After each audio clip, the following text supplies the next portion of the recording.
Hello friends, പുത്തൻ promo റിവ്യൂയിലേക്ക് എല്ലാ കൂട്ടുകാർക്കും സ്വാഗതം. അങ്ങനെ അലീന ബാലേന്ദ്രൻ പറഞ്ഞതുപോലെ തന്നെ ശരണ്യയോട് പോയി സംസാരിക്കുന്നൊക്കെ ഉണ്ട്. പക്ഷേ ശരണ്യക്ക് പ്രത്യേകിച്ചൊന്നും ചെയ്യാൻ പറ്റത്തില്ല എന്നാണ് തോന്നുന്നത്. അത് പോയി അലീന നേരെ ബാലേന്ദ്രനോട് പറയുമ്പോൾ ബാലേന്ദ്രൻ പറയുന്നുണ്ട്, അവൻ നിരപരാധി ആയിരുന്നിട്ടും എന്തെങ്കിലുമൊക്കെ ആയിക്കോട്ടെ എന്ന് പറഞ്ഞിട്ട് മിണ്ടാതിരിക്കാൻ എനിക്ക് പറ്റത്തില്ല. ഞാൻ അവൻ്റെ അച്ഛനല്ലേ മോളെ എന്ന് ചോദിക്കുന്നുണ്ട്.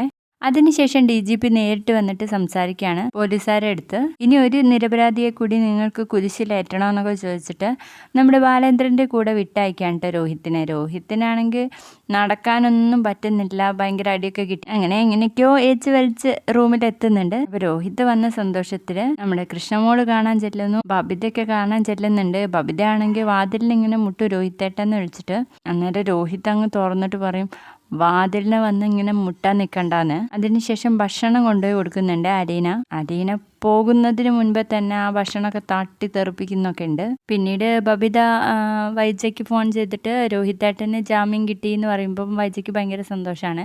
രോഹിത്താണെങ്കിൽ ആകെ ഫ്രഷ് ആവുന്നുണ്ട്.